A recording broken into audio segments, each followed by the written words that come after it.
Time is the only resource that, once spent, never returns. You can lose money and earn it back. You can lose possessions and replace them. But time, once it slips through your fingers, is gone forever. Yet, tragically, most people live as if time is infinite.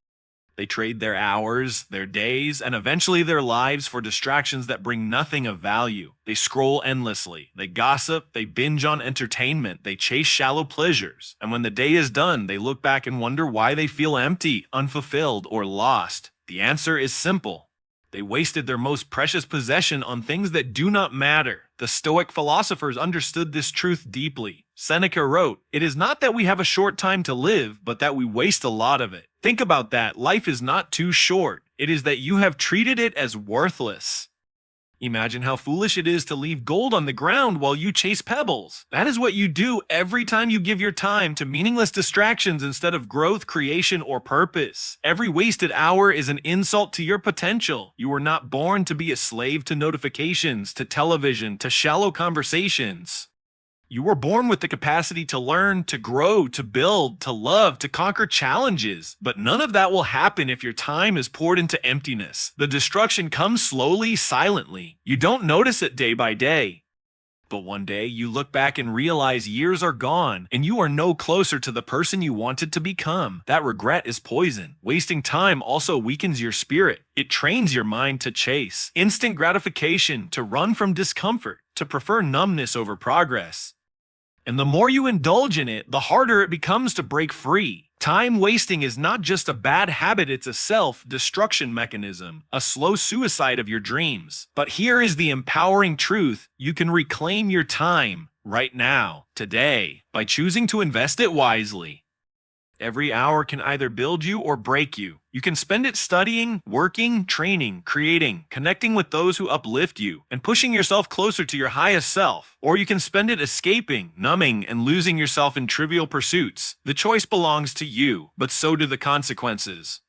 So stop treating time like it's worthless. Guard it like treasure. Use it with intention, because if you do, life will expand. You will accomplish in months what others waste in years. You will feel alive, purposeful, unstoppable. But if you continue to waste it, time will destroy you. And the most painful truth will be that you destroyed yourself.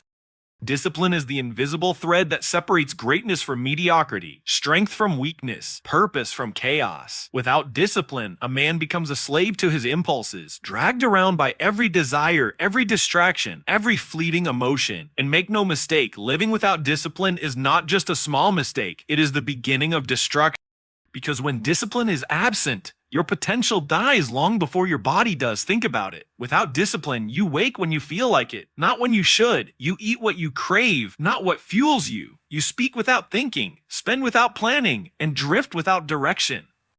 And then you wonder why you are not progressing, why success seems unreachable, why your life feels out of control. The answer is not bad luck, nor unfair circumstances. The answer is your lack of discipline. The Stoics saw discipline as the cornerstone of freedom. To most people, discipline sounds like chain restrictions, limitations, rules, but the truth is the opposite. Discipline is freedom. The man without discipline is chained to laziness, chained to gluttony, chained to distraction. He cannot say no to comfort, so he never grows. He cannot resist temptation, so he keeps falling.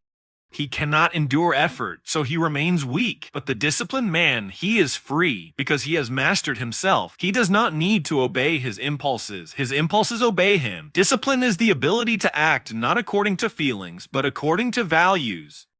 It is doing what is necessary, even when it is not convenient. It is pushing through resistance, waking early when you want to sleep, training when you want to rest, studying when you want to play. Every time you exercise discipline, you sharpen your will, and every time you fail to, you dull it.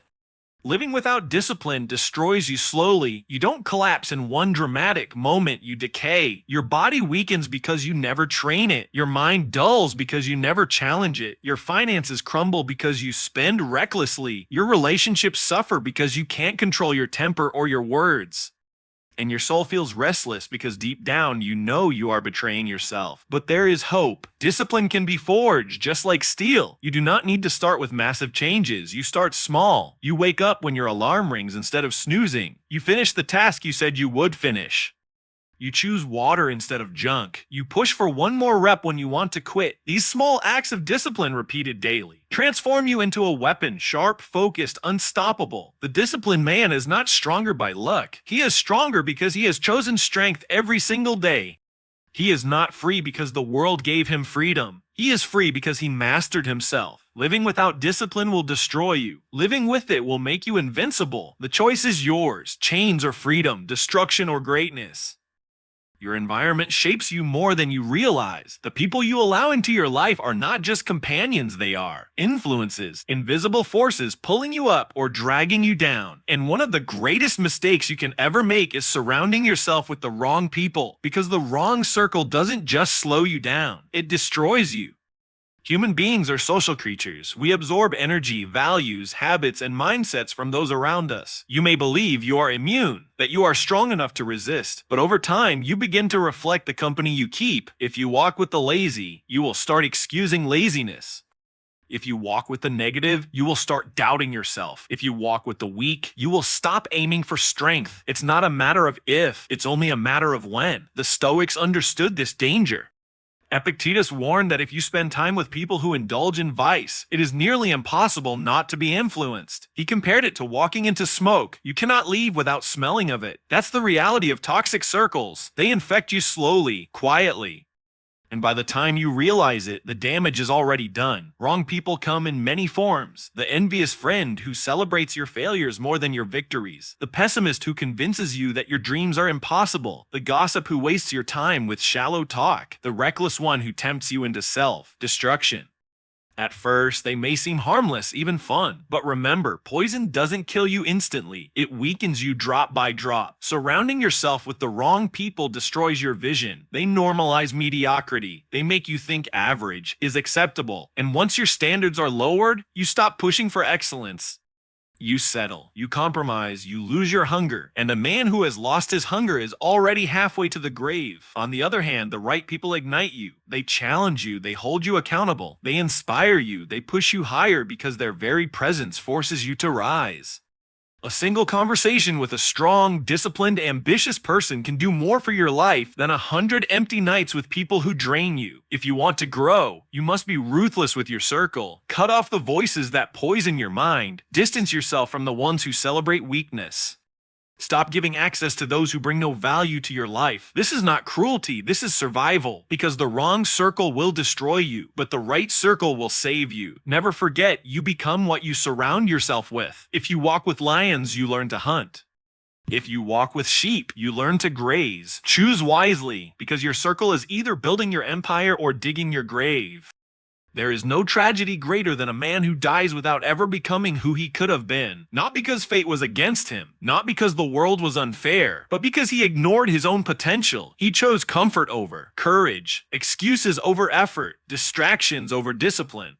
And in doing so, he murdered the future version of himself, the stronger, wiser, greater man he was meant to be. Every human being is born with potential, the mind to learn, the body to build, the will to rise. Yet most bury these gifts under layers of fear and laziness.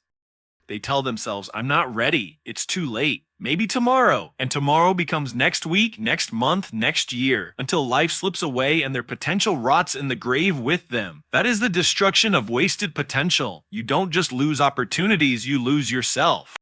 The Stoics reminded us that the greatest waste is not death, but the refusal to live fully. Marcus Aurelius wrote, "It is not death that a man should fear, but he should fear never beginning to live." Living means using what you have been given, your mind, your strength, your creativity, your talents. Not letting them wither in neglect. Ignoring your potential is not humility, it is betrayal. You betray yourself. You betray those who could have benefited from your gifts, and you betray life itself. Potential ignored becomes regret, and regret is a fire that burns colder than any failure. Failure at least teaches. Failure at least shapes you. But regret offers nothing, only the haunting memory of what could have been. The man who ignores his potential will one day look in the mirror and see a stranger, knowing he traded greatness for excuses. But here is the truth. Your potential is not gone. It waits.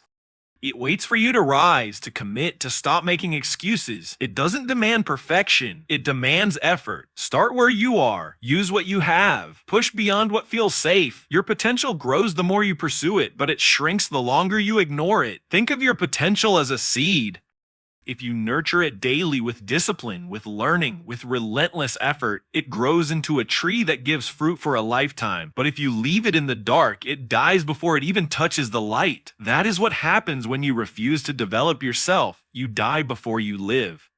Ignoring your potential will destroy you, but embracing it will set you free. You will feel the fire of progress, the thrill of growth, the pride of knowing you are not wasting the one life you have been given. Don't let your greatness remain locked inside. Unlock it, unleash it, live it. Because the world doesn't need the shadow of who you are, it needs the full force of who you are meant to become.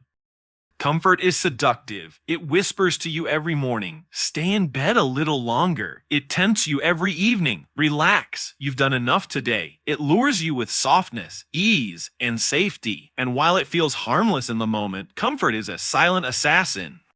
It doesn't destroy you overnight. It destroys you slowly, quietly, until you wake up one day and realize you have wasted years of your life standing still. The truth is, comfort is the enemy of growth. Nothing great was ever built in comfort. Muscles grow through resistance. Wisdom is born through hardship. Strength is forged in fire, not in pillows. Yet so many allow comfort to control them, and in doing so, they kill their ambition. They never take risks, never push their limits, never leave the safety of the familiar. They trade potential for pleasure, purpose for convenience, progress for ease. The Stoics taught us to beware of indulgence. Seneca wrote, "Softness comes to us from fortune, but it is strength that comes from ourselves." What he meant is simple. The world will always offer you comfort, but if you give in, you weaken. The man who bows to comfort every time it calls will never know his true power. He will never know how far he could have gone, how strong he could have become, how great his life could have been. Comfort is destruction because it tricks you into thinking you have time. I'll do it tomorrow, you say. I'll start next week, but tomorrow never comes. Weeks turn into years, and you are the same person you were yesterday. You realize too late that comfort was not your friend. It was your cage. It kept you safe, yes, but it also kept you small. The man who refuses comfort, on the other hand, becomes unstoppable. He seeks discomfort deliberately because he understands that discomfort is growth. He wakes early to discipline his body. He trains when he is tired. He studies when his mind wants distraction. He embraces challenge because he knows the harder path is always the one that shapes him. While others rot in ease, he sharpens his soul through struggle. Letting comfort control you will destroy your spirit, your dreams, and your potential. But breaking free from comfort will transform you. Discomfort is not your enemy, it is your teacher. Every moment of discomfort is an opportunity to grow, to expand, to harden your will. The cold shower, the early alarm, the heavy weights, the difficult conversations, all of these carve you into the man you were meant to be. So stop worshiping comfort. Stop letting it dictate your choices. Choose discomfort daily because discomfort leads to growth and growth leads to greatness. Remember, comfort will destroy you, but discomfort will set you free. If there is one mistake that guarantees destruction, it is refusing to take responsibility for your life. Because the moment you blame others, the moment you point fingers at fate, at society, at family, at circumstances, you give away your power. You hand your strength, your control, your destiny over to someone else. And once you do that, you are no longer the master of your life. You become a victim, and a victim can never rise. People destroy themselves not because the world is against them, but because they convince themselves that they are helpless. They say, I can't succeed because of where I come from. I failed because of what someone else did to me. I can't change because life isn't fair. These words may feel comforting in the moment. They excuse you from effort, from change, from discipline. But in reality, they are chains. They lock you into weakness, into stagnation, into failure. The Stoics rejected this mindset. They understood that while we cannot control everything that happens to us, we can always control how we respond. Epictetus, who was born a slave, became one of the greatest Stoic teachers because he lived this truth. He did not say, I am powerless because of my condition. He said, I control my mind, and with that, I control my life. That is responsibility, claiming ownership over your choices, your actions, your future, no matter the external circumstances. Refusing responsibility destroys you because it makes you passive. If you believe your life is controlled by others, then why try? Why fight? Why change? You sit and wait for things to improve, but they never will. You wait for someone to save you, but no one is coming. And the longer you wait, the weaker you become until your potential rots in the prison of your own excuses. Responsibility, on the other hand, is power. When you take full ownership of your life, you stop waiting for miracles, you create them. You stop blaming your past, you build your future. You stop crying about unfairness, you focus on strength. Responsibility does not mean everything is your fault, it means everything is your fight. And when you see life this way, you become unstoppable. Ask yourself, what areas of my life have I been blaming others for? My health, my finances, my relationships, my discipline. Now take them back, own them. Even if someone else caused the wound, it is still your responsibility to heal it. Even if someone else made the mess, it is still your responsibility to clean it. Because no one else will do it for you. Refusing responsibility will destroy you, but embracing it will transform you. The man who owns his choices owns his destiny. And when you finally stop pointing fingers and start pointing inward, you will discover the truth. Your life has always been in your hands.